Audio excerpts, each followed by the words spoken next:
시편 65편 2절에서 5절 말씀입니다. 구약성경 847페이지에 있습니다. 제가 봉독해 올리겠습니다. 하나님이여 기도를 들으시는 주여, 모든 육체가 주께 나아오리이다. 죄악이 나를 이겼사오니 우리의 허물을 주께서 사하시리이다. 주께서 택하시고 가까이 오게 하사 주의 뜰에 살게 하신 사람은 복이 있나이다. 우리가 주의 집 곧 주의 성전의 아름다움으로 만족하리이다. 우리 구원의 하나님이시여, 땅의 모든 끝과 먼 바다에 있는 자가 의지할 주께서 의를 따라 위험하신 일로 우리에게 응답하시리이다. 아멘. 할렐루야, 할렐루야. 우리 할렐루야 찬양대 감사해요. 할렐루야. 폭염과 또 칼부림의 소식들, 시국이 참 어수선한 그러한 이 상황 속에서 참 얼마나 여러분 수고가 많으시고 또 고생이 많습니까? 비록 날씨는 덥고 또 시국도 어수선하지만 그럼에도 우리가 오늘 이 예배의 자리에 있는 것, 여러분 어떻습니까? 어떻습니까? 다시 한번 묻습니다. 크게 이야기합시다. 오늘 이렇게 함께 여러분 곁에 사랑하는 성도들과 함께 예배하는 것, 특별히 여러분 지금 옆에 앉아 계신 분들 어떻습니까? 좋습니다. 아멘, 아멘. 좋습니다. 우리 서울 서교회 어떻습니까? 좋습니다. 우리를 사랑하시는 우리 하나님 어떻습니까? 좋으신 하나님, 우리 한번 찬양하십시다. 좋으신 하나님, 참 좋으신 하나님, 좋으신 하나님,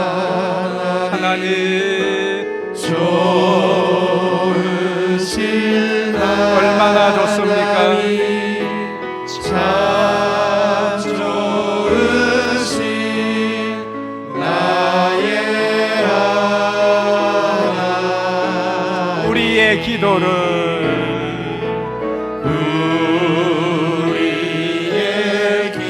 응답해 주시는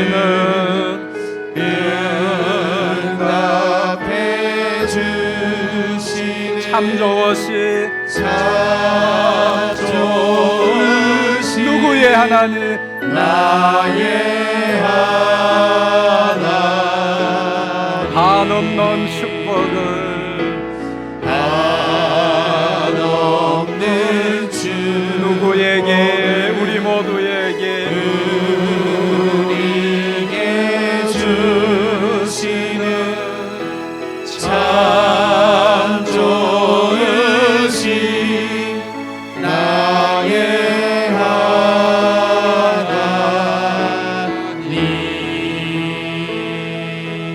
그렇습니다, 여러분. 하나님은 언제나 좋으신 분입니다. 특별히 우리가 고난과 시련의 골짜기를 지날 때에 하나님은 더 좋으신 분입니다. 그러므로 여러분이 당한 환난과 시련과 고난이 클수록 하나님으로부터 받게 될 위로가 더 크고 풍성하다는 사실을 잊지 마시기 바랍니다. 성경은 하나님을 청량할 수 없이 좋으신 분이라고 우리에게 소개하고 있습니다. 그러나 애석하게도 우리 인간들은 그 좋으신 하나님의 은택을 참 많이 누리지 못하고 살아가는 것 같아요.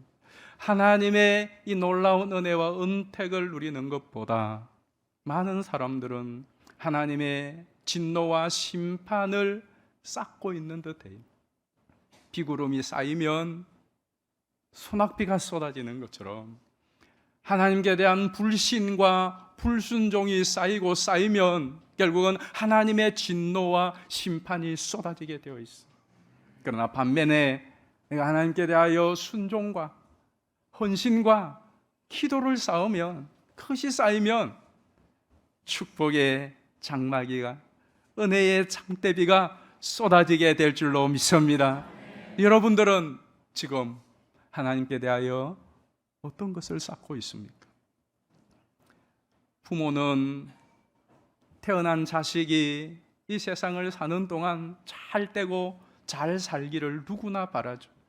부모의 평생에 죽을 때까지 소원이 있다면 내 자식이 이 세상이 어떠하든지 간에 잘 되고 잘 살기를 원하는 것 부모의 평생의 소원이지 않습니까? 그렇다면 하늘 아버지, 우리 하나님 아버지, 저와 여러분을 독생자의 피로 값주고 자녀 삼으신 우리 하나님 아버지가 자녀된 저와 여러분들이 이 시대를, 이 세상을, 여러분의 인생의 날들을 살아가는 동안 바라는 소원이 무엇이겠습니까?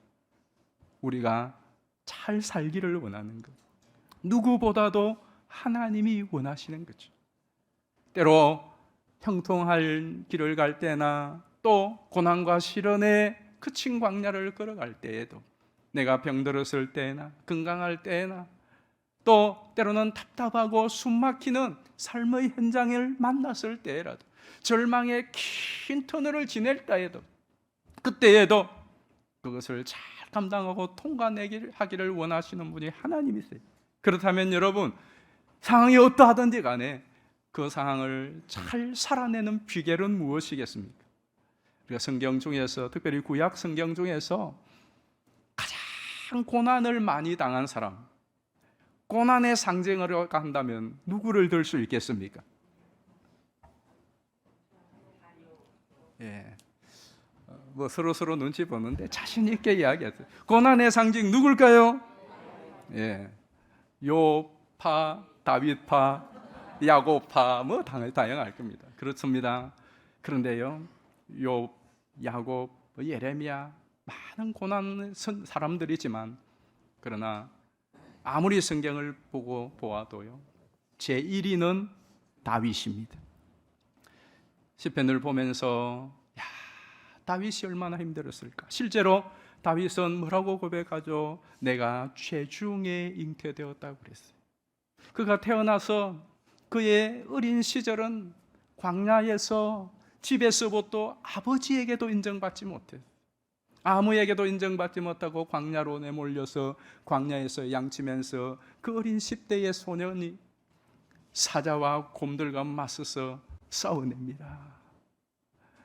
그리고 10대 후반에는 왕궁에 들어갔다가 곧 사울로부터 쫓겨나서 그의 20대를 몽땅 거친 등나에서 왕이 군대를 동원하여 자기를 살해하려고 하는 그 위협 속에서 살아갑니다. 왕이 되었지만 왕 40년 동안 내내 전쟁하면서 죽을 고비를 넘기면서 자식이 반역하여 왕궁에서 그를 몰아내는 그 험악한 꼴을 당하고, 그리고 자식이 죽고 아내들로부터 수많은 어려움과 괴로움을 정말로 온 인생을 통틀어서 다윗처럼 고난의 길을 걸은 사람, 여러분 구약에서 한번 찾아보시면 누가 있습니까? 욥의 고난은 강도가 좀 셌을 뿐이지 그 인생의 잠깐이었습니다. 잠깐. 그리고는 다 하나님이 갑절로 축복해 주었어요. 다윗은 인생의 내내 그냥 우리가 하는 고생이 아니라 그야말로 죽을 고생, 아니 죽을 위협의 시간을 수없이 지냈습니다. 그를 돕는 자들은 다 비루한 사람들밖에 없었습니다. 그럼에도 불구하고 우리는 다윗을 볼 때에 그런 모습은 별로 안 보입니다. 다윗은 성공한 사람, 잘 살아낸 사람이라고 봅니다. 그리고 실제로 다윗은 잘 살아내었습니다. 그리고 이스라엘의 별, 다윗의 별이 굳기지 않습니까? 다윗 같은 왕이 오고 오는 세대에 없었습니다. 훌륭한 성군으로 성공할 수 있었던 비결 무엇이었겠습니까? 다윗이 그 죽음의 위기를 돌파하고 겨우겨우 살아내는 인생이 아니라 잘 살아내어 끝까지 성공한, 그리고 예수 그리스도의 초상의 반열에 올랐던 그 비결은 기도에 있습니다. 다윗의 전기라고 할 수 있는 사무엘 상하를 잘 보시면 다윗이 그 수많은 고난의 인생의 여정이 펼쳐져 있지만 그 순간순간마다 다윗이 기도했더라, 하나님께 구했더라, 그런 것은 별로 없어요. 그런데 우리는 다윗을 기도의 사람으로 알고 있어요. 어떻게 여러분 다윗이 기도의 사람으로 알게 된 것입니까? 다윗이 기록한 시편을 통했습니다. 그 수많은 시편을 보면 그 시편은 다윗이 머리 싸매고 아니면은 편안하게 지은 그런 시가 아닙니다. 다윗이 뛰어난 시인이었기 때문에 시를 지은 것이 아닙니다. 다윗의 시는 다 그 인생의 숱한 고난 가운데 하나님께 기도했던 기도의 내용입니다. 그리고 그 기도에 응답하신 하나님께 대한 찬양입니다. 그냥 펜 잡고 앉아서 찍은 것이 아니에요. 다윗이 그가 어렵고 힘들 때마다 찾았던 살 길은 한번 따라 하십시다. 하나님 도와주옵소서. 기도였어요.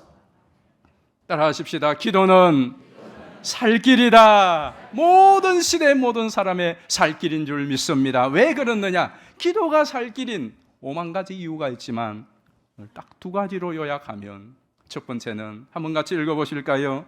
기도하면 하나님이 들으신다. 다시 한번, 기도하면 하나님이 들으신다. 이거예요. 자, 2절 말씀 한번 보십시다.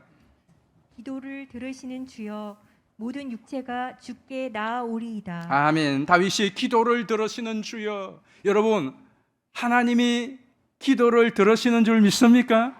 여러분은 어떻게 그것을 알고 믿게 되었어요? 다윗이 기도를 들으시는 하나님, 그것은 지식을 통해서 깨달은 바가 아닙니다.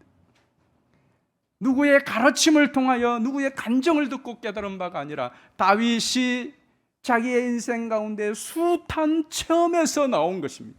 체험에서 나온 고백이. 다윗의 시편의 기도들을 보면 때로는 지저귀는 종달새처럼 하나님께 기도할 때도 있습니다.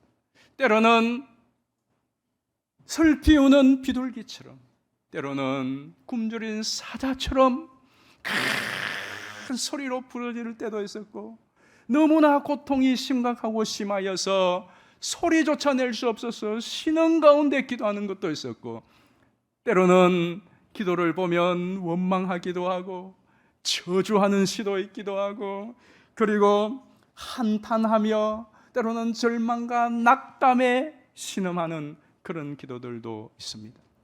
그런데 여러분, 하나님은 그 다윗의 모든 기도들을 들으시고 수납하시고 받아들이셨다는 거예요. 우리가 이 세상을 살면서 너무나 숨막히고 어려울 때 누구인가라도 좀 말이라도 한번 내 신세, 내 사정에 대하여, 이 억울함에, 원통함에 대하여 좀 털어만 놓아도 숨통이 트이지 않습니까?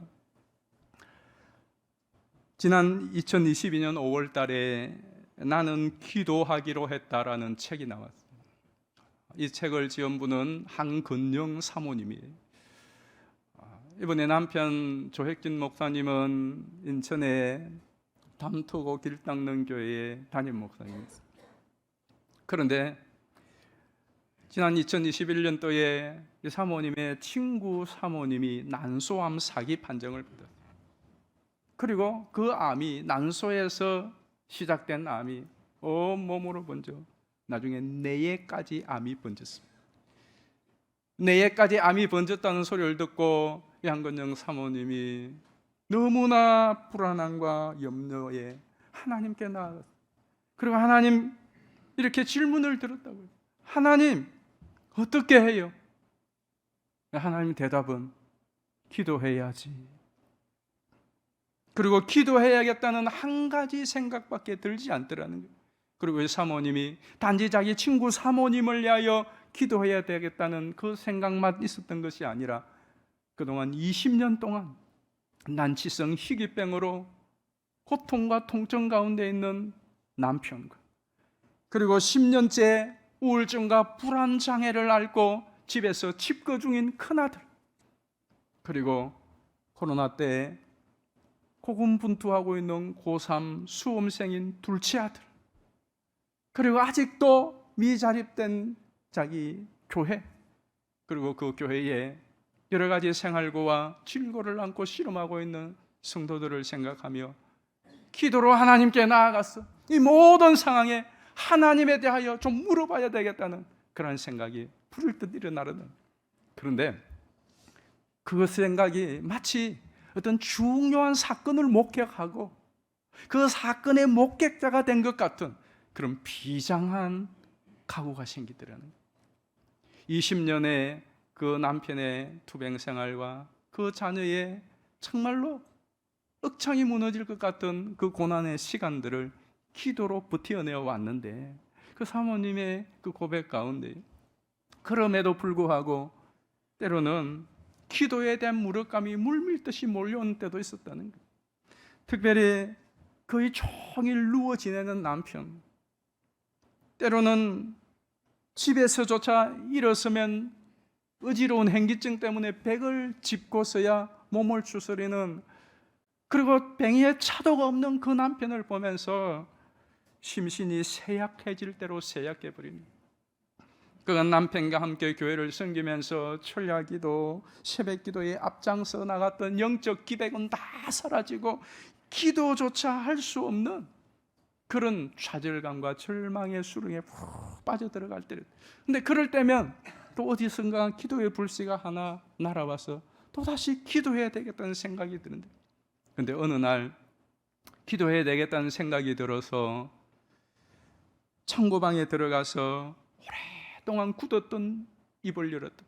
이분이 때로는 베란다에 가서 애들이 잠들고 나면은 수건으로 입을 틀어막고 울면서 부러지셨다.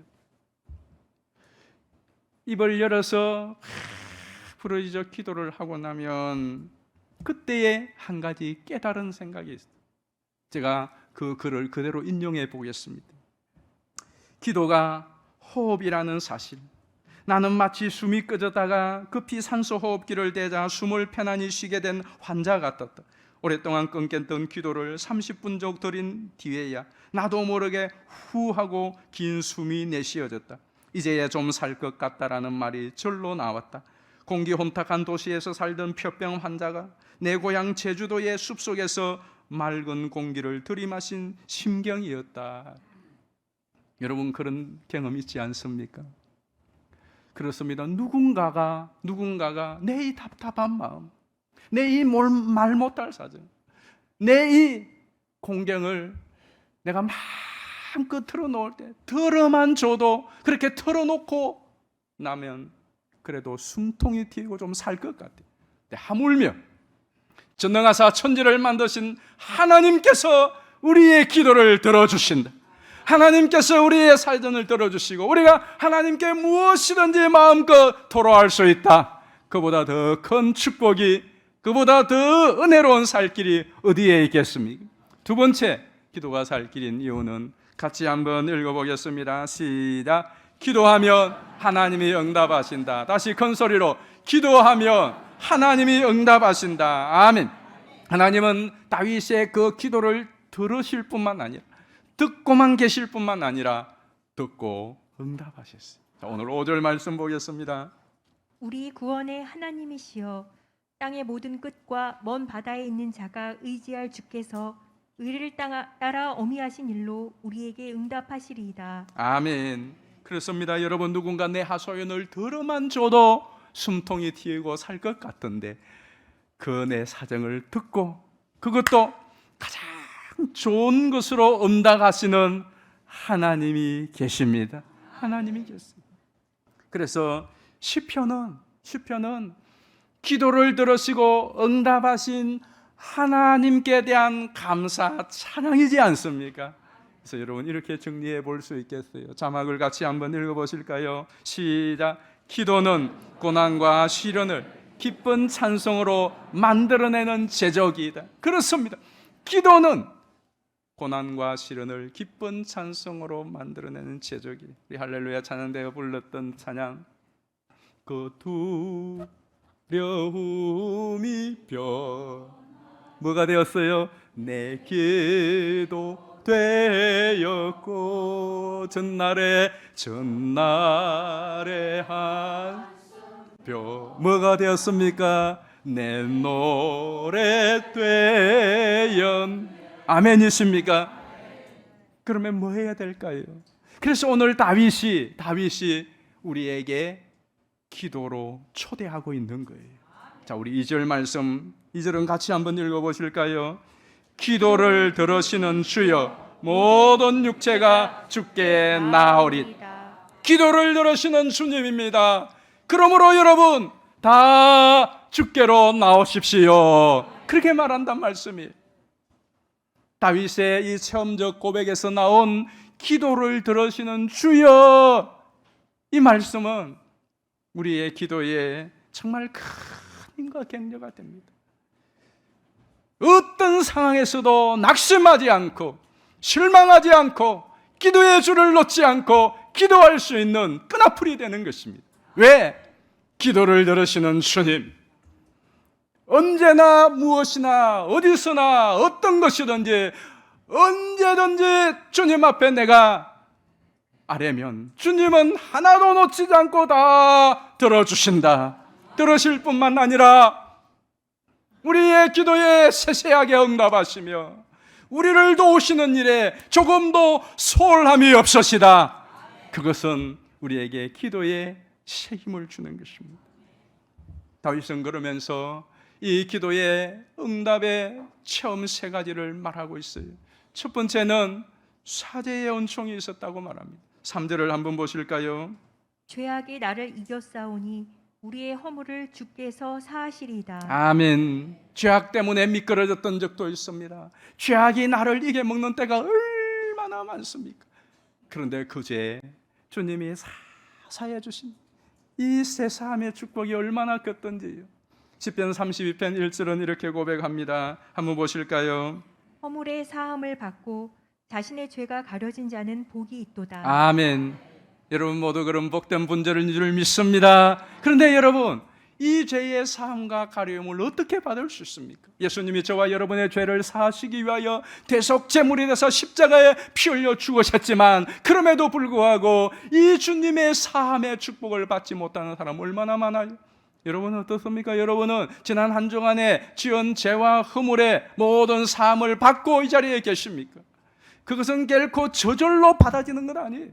예수님이 우리의 죄와 사명을 위하여 우리의 모든 대속물이 되셔서 죄를 사하셨지만 그러나 저절로 그 사함을 받지 않아요. 그 사함을 받는 비결이 무엇일까요? 요한일서 1장 9절입니다. 만일 우리가 우리 죄를 자백하면 그는 미쁘시고 의로우사 우리 죄를 사하시며 우리를 모든 불의에서 깨끗하게 하실 것이요. 아멘. 뭐하면? 우리의 죄를 뭐하면? 자백하며 고백하고 아뢰면 어떻게? 기도로서 하나님 잘못했습니다. 하나님 용서하여 주십시오. 내가 주님 앞에 기도로 자백할 때 그러면 우리 주님이 사하시고 깨끗하게 해주신다고. 얼마나 놀라운 축복입니까? 두 번째는 하나님의 임재와 교통의 축복이에요. 4절 보시겠습니다. 주께서 택하시고 가까이 오게 하사 주의 뜰에 살게 하신 사람은 복이 있나이다. 우리가 주의 집, 곧 주의 성전의 아름다움으로 만족하리이다. 아멘. 여러분 어떠세요? 성전의 아름다움은 성전의 좋은 것. 성전의 좋은 것이 무엇일까요? 여러분 교회에 와서 이 예배 자리에 와서 가장 좋은 것이 무엇이에요? 시설입니까? 사람입니까? 프로그램입니까? 무엇입니까? 그런 것도 다 좋죠. 그러나 시설이 나쁠 수도 있어요. 옛날에 예배하실 때에 에어컨도 없었어요. 조명도 없었어요. 호롱불 켰던 때도 있습니다. 사람들 둘러봐도 옷차림 매무새 변변치 않고 한쪽 눈이 없는 분, 코가 질질 흐르는 분, 머리도 제대로 감지 못한 분들도 많았어요. 프로그램이 뭐가 있습니까? 아무것도 없었어요. 악기도 없었습니다. 그런데도 불구하고 교회 하면 설레요. 예배당에 들어오기만 해도 은혜가 되고 교회에 오는 것이 너무나 기쁘고 즐거웠고 한 주간의 모든 시름이 예배당에만 왔다가도 날아가 버리는 때가 있었습니다. 무엇 때문이죠? 하나님의 임재를 경험할 때입니다. 하나님 만날 때입니다. 그러나 하나님을 만나는 것이 교회에서 없으면 늘 시험거려. 교회 와도 재미가 없어요. 늘 내가 누구 때문에 상처받았다, 시험받았다, 일 때문에 지치고 힘들다, 곡 소리 나는 거죠. 그러나 또 안 갈 수가 없고. 여러분 이게 교회가 아니에요.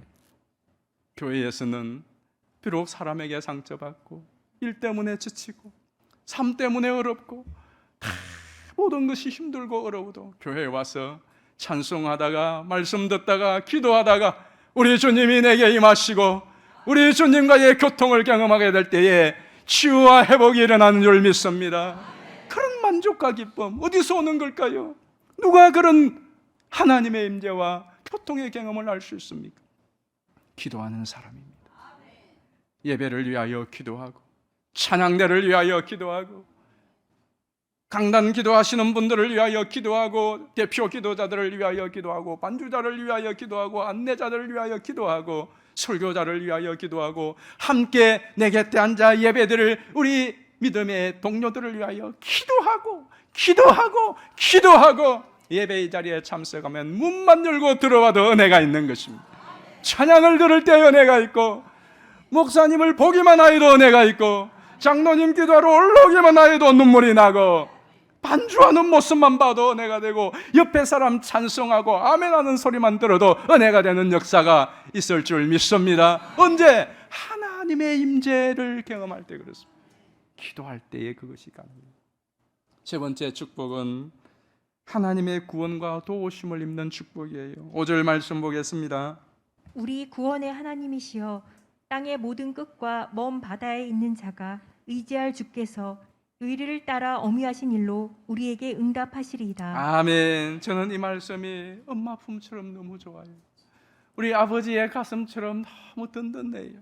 보세요. 땅의 모든 끝, 먼 바다에 있을 때가 우리가 얼마나 많습니까? 이 말씀이 땅의 모든 것 모두를 말하는 전체를 말하는 것일 있지만 때로는 우리 인생의 땅 끝에 낭떠러지에서 그런 경험을 할 때가 얼마나 많아요. 먼 바다 망망대해에 돛대도 없이 닷줄도 없이 거기에 둥둥 떠다니는 그 위태위태한 길을 만날 때가 얼마나 많습니까? 아무도 구조로 올 수 없는 먼 바다, 아무도 나를 붙잡아 줄 사람이 없는 땅의 낭떠러지. 그런데 그때에도 의지할 주님이 계십니다. 땅 끝에서 의지할 주님, 먼 바다에 의지할 분 우리 주님. 근데 그분이 응답하신다고 그랬어요. 응답은 기도가 전제되는 거예요. 기도가 전제돼요. 그래서 히브리서 4장 16절 말씀을 보면 한번 보실까요? 같이 읽어봅시다. 시작. 그러므로 우리는 긍휼하심을 받고 때를 따라 돕는 은혜를 얻기 위하여 은혜의 보좌 앞에 담대히 나갈 것이다. 누가 이런 은혜를 얻을 수 있습니까? 누가 하나님이 우리 아버지의 품처럼 든든함을 느끼고 하나님이 우리 친정 어머니의 품처럼 포근함을 느낄 수 있습니까?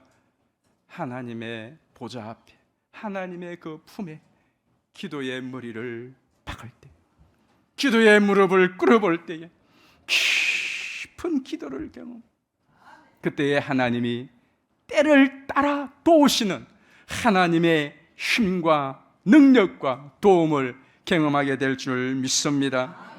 여러분, 이런 하나님이 계신 것을 진짜 믿는다, 여러분에게 이런 하나님이 여러분의 하나님임을 믿는다면 여러분 기도의 자리로 다시 담대히 나아가시기를 주의 이름으로 축복합니다. 저는 초등학교 5학년 때에 집을 나갔어요. 저희 부모님이 저를 도시로 공부하라고 보내었어요. 홀로. 그리고 외삼촌의 집에서 있었습니다. 초등학교 5학년 때부터 저는 새벽 기도를 시작했어요. 누가 가라고 한 것도 등 뜨는 거 아니고 내 스스로 초등학교 5학년이 새벽 기도 나가요. 그 길로 지금까지 새벽 기도를 열심히 다니고 있어요. 중학교 들어가서는 학교에 갈 때에 교회에 들러서 기도하고 올 때에 교회에 들러서 기도하고 친구들과 어울려 오다가 교회 들리는 것을 깜빡 잊고 그냥 오면 저녁밥 먹고 저녁에 가서라도 기도를 해야 했어요. 그리고는 교회의 모든 공적인 기도회, 수요, 금요, 철야 기도회, 새벽 기도회, 주일 예배 한 번도 빠지지 않고 다 참석했어요. 그러니 교회에서 목사님과 군사님, 장로님, 집사님들은 참 신기하죠. 근데 저는 왜 그렇게 했느냐? 다른 많은 이유도 물론 있겠지만 가장 큰 이유는 제 홀로 하나님 아버지 앞에 내 사정을 나르고 주님 도와주지 않으면 나는 살 수 없을 것 같다는 생각, 그리고 구할 때는 하나님밖에 없었어요. 물론 사람에게 가서 구할 수 있겠지만은 또 저는 용기가 별로 없어서 하나님한테는 용기가 있는데 사람한테 장로님 돈 50원만 빌려주세요. 이 소리를 못하는 거예요. 하나님한테 비는 거죠. 하나님이 신비하게 도와줬어요. 25살 때에 교육전도사로 첫 사역을 시작했어요. 25살짜리가 한 60명 넘는 이 아이들을 담당을 하는데 어떻게 할지 잘 모르잖아요. 이제 군대 제대하고 대학 3학년에 복귀했을 때인데 그날부터 매주 토요일 저녁은 강단에서 잤어요. 기도하다가 자다가 잔 시간이 훨씬 많죠. 왜? 그렇게라도 하지 않으면 주일날 이 중고등학생들에게 말씀을 전할 자신이 없는, 그냥 그렇게 한 거죠. 그리고는 교사들 데리고 주일 저녁 예배 마치고 나면은, 그때는 다 저녁 예배 드릴 때니까 마치고 나면은 틈나면은 산상기도 가고, 임원들 데리고 산기도 가고, 그리고 여름 수련회, 겨울 수련회 하면 내내 3일 금식하고. 왜 그렇게 했느냐? 그거 아니면은 다른 방도가 저에게는 없어요. 그게 저의 살 길이었어요. 전임 교역자로, 강도사로, 부목사로 있을 때에도 새벽에는 새벽기도 담임 목사님 나가고, 기도 제일 오래까지 하는 근사님 나가고, 할아버지 장로님 한 분 계셨는데 그분은 더 오래 하시고, 나가면서 찬송 부르면서 나가는 소리 듣고서야 일어나는 거예요. 왜? 끝까지 버틴다. 그렇게 하지 않으면 내가 이 교회에서 이 사역을 감당할 수 없겠다는 생각. 그리고 그것밖에는 저는 방법, 별 재주가 없어요. 제가 지난번 교회 부목사 갔을 때에 한 1년 지나니까 담임 목사님이 노골적으로 다른 부교육자, 제가 제일 선임이었는데, 그때 지난 금요일 어떤 이정철 목사님도 그때 교육전도사로 있어요. 저보고 뭐라고 하느냐, 이 목사는 뭐 특별한 재주가 없는 것 같아. 그게 저에게는 뭐 큰 상처가 좀 되었어요. 그때는 조용히 말해야 다 부교육자들 있는데, 근데 그분에는 나쁜 의도로 한 건 아니었거든. 보니까 참 뭐 특별한 게 없어. 마음속에 내가 앞으로 목회를 어떻게 할래? 뭐 특기가 있어야 돼. 찬양을 잘한다든가, 글을 잘 쓴다든가, 뭔가 있었는데 1년 동안 보니까 뭐 잘하는 게 아무것도. 취미 신방, 특기 신방. 근데 한 가지, 기도는 당신보다 어려고 제일 오래까지 있는 거죠. 그리고 기도하는 일만큼은 누구에게 지지 않으려고 그런 것이 아니라, 내가 살 수 있는 길은, 내가 이 일을 감당할 수 있는 길은 저에게는 다른 길이 없었어. 기도했던 거죠. 제 아내도 마찬가지예요. 우리 서울서교에 와서도 여러분 기억하시죠? 제가 초창기에 저 자신만이 아니라 우리 장로님들, 우리 부교역자들, 우리 권사님들 기도를 얼마나 달달달 볶았습니까? 많이 볶이셨죠? 상기도 우리 장로님들 모시고 막 금요철날 마치고 산에 가서 기도하고, 한 장로님 정말 수고 많으셨어요. 그때 당시 하여튼 뭐 하면은 어떻게 하든지 기도하고, 권사님들 모아놓고 기도하고. 왜 그랬는 줄 아십니까?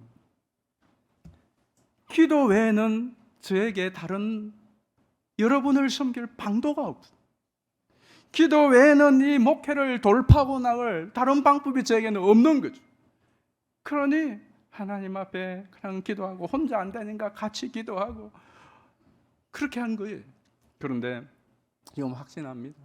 저는 그렇게 부러지셨던 것이 결코 헛된 일이 아니고 부질없는 일이 아니고 옳았고 잘한 것이라고 믿습니다. 이번 암을 수술하고 요양하는 동안에도 여러분들이 드린 기도가 앞으로는 큰 증거와 간증이 되는 줄 믿습니다. 분명히 그렇습니다. 우리 교회가 오늘 여기까지 이 건축이 평강 가운데 진행된 거, 이거 결코 당연한 것 아닙니다.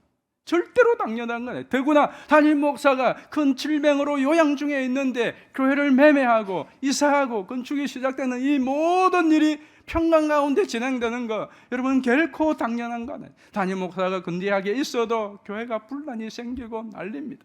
담임 목사가 없으면 당회가 그냥 서로 권력 다툼을 하고 쪼가리가 나고 교회가 시험이 되는 게 부지기수입니다. 그럼에도 불구하고 우리 교회에 담임 목사가 지금 큰 어려움 가운데 있음에도 불구하고 평안 가운데 온 거. 제가 우리 한 장로님 만나면 장로님 고맙습니다. 장로님 너무 수고 많습니다. 장로님 너무 많이 애썼습니다. 그럼 장로님 뭐라는 줄 알아요? 자, 주님의 은혜입니다. 그리고 하시는 말씀.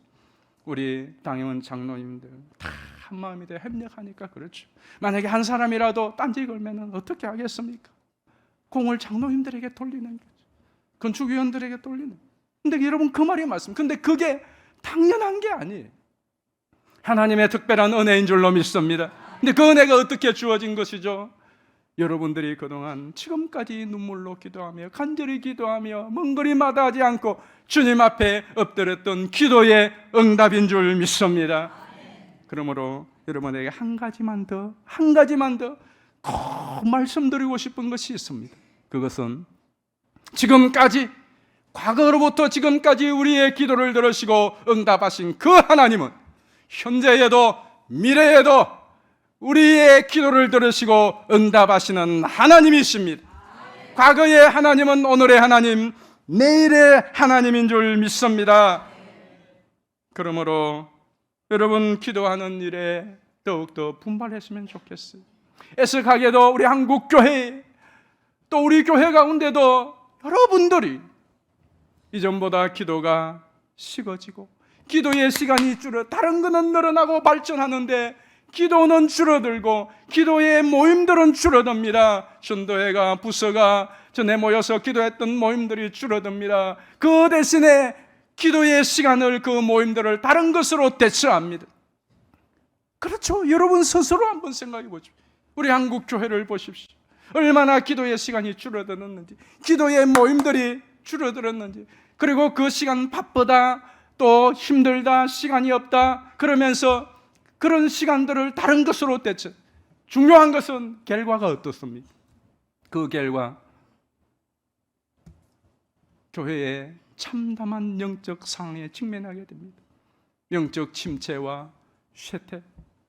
그로 인하여서 세상과 이 세파를 이길 힘이 없고 사명을 감당할 능력도 없습니다.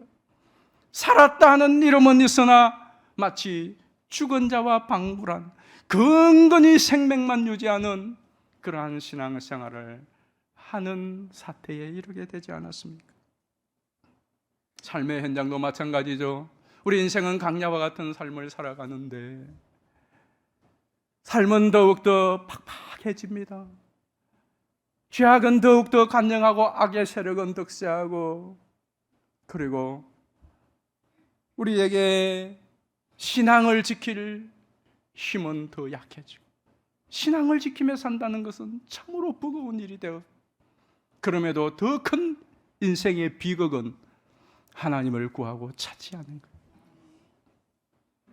끝까지 자기 인간의 힘으로 고집스럽게 세상의 방법으로 살아보려고 버티다가 쓰러집니다.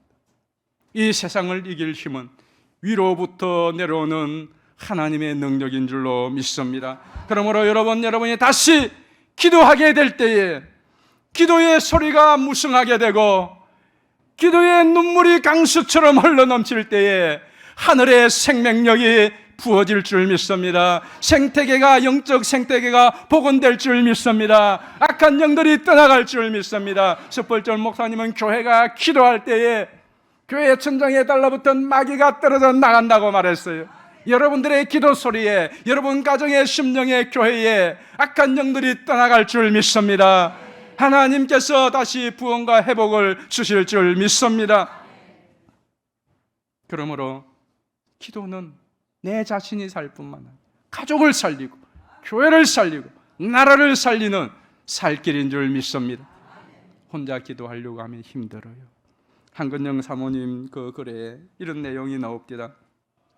20년 10년 고난의 터널을 지나는 동안 때를 따라 수많은 기도의 사람들로부터 때마다 기도의 불씨를 건네받은 덕분에 그 오랜 세월 동안 기도의 불을 끄트리지 않을 수 있었다. 그 다음 내게 건네준 기도의 불씨들이 나와 우리 가족을 지켜내고 있었다. 그렇습니다, 여러분. 지난 4월 30일 날 오후 예배 우리 삼남전도회가 헌신 예배를 드렸습니다. 그때는 제가 먼 지방에서 요양하고 있을 때입니다. 유튜브로 오후 예배에 참여했는데 우리 삼남전도회가 헌신 예배의 특성으로 부른 찬양이 있어요. 저는 그 찬양을 듣고 얼마나 힘을 얻는지, 그 찬양을 듣다가 같이 부르는데 막 세포가 살아나는 것 같고, 막 간이 살아나는 것 같고, 근육이 살아나는 것 같고, 그리고 그 노트북 속으로 그냥 들어가서 같이 부르고 싶은 그런 욕망이 생겼다. 얼마나 힘과 용기를 얻는지 몰라. 기도를 멈추지 마라. 눈앞의 상황이 마음을 눌러도 원망치 마라. 너의 입을 지켜라. 저들은 너의 입을 보고 있다. 마음을 뺏기지 마라. 내가 널 도우지 않는다는 소리에 너의 모든 게 불리해도 너는 기도를 계속해라. 너 기도를 멈추지 마라. 내가 너의 그 모든 상황을 역전시키리라. 내가 잠시도 쉬지 않고 모든 걸 지켜보고 있다. 저들의 힘이 너를 압도해도, 저들의 힘이 내 숨을 조여도 너는 보리라. 기도의 능력을. 야, 멋지지 않습니까? 우리 함께 찬양 같이 한번 해보겠습니다. 기도를 멈추지 마라.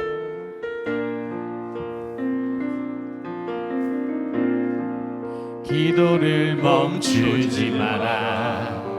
눈앞의 상황이 마음을 눌러도 원망치 마라. 너의 입을 지켜라. 저들은 너의 입을 보고 있다. 마음을 뺏기지 마라. 내가 널 도우지 않는다 소리에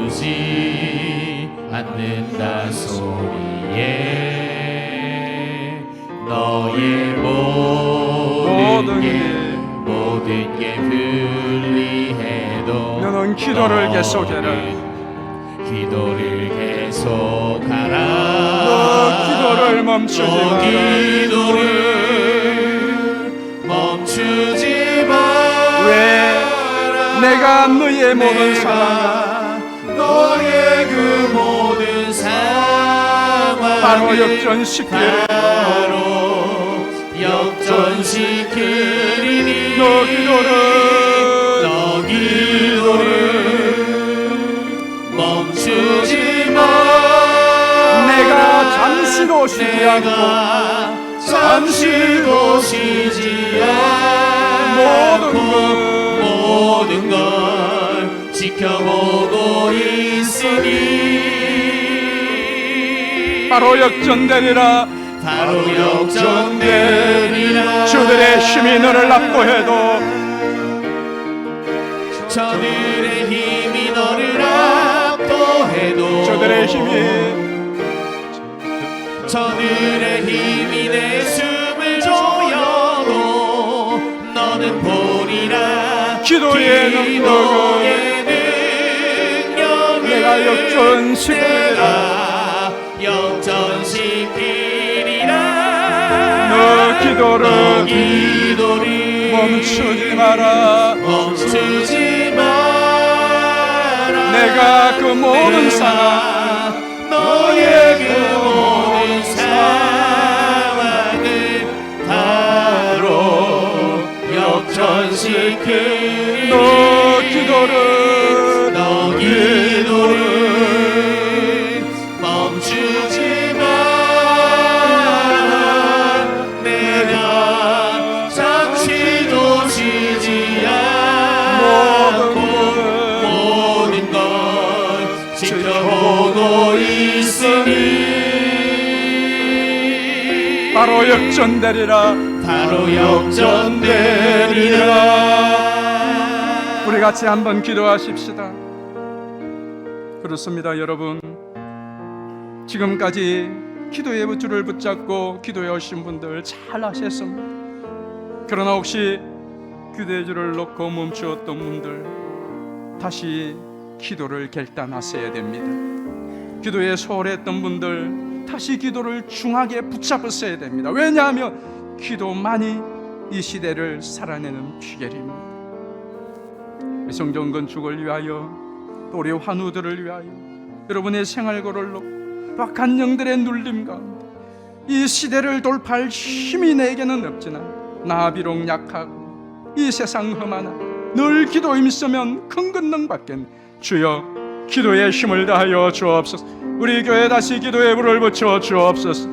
하나님이여 기도로 이 모든 상황을 돌파해 나가며 하나님의 뜻을 이루며 하나님의 영광을 선포하며 기적의 간정들이 넘치게 해달라고 우리 주여 한번 부르고 간절히 기도합니다.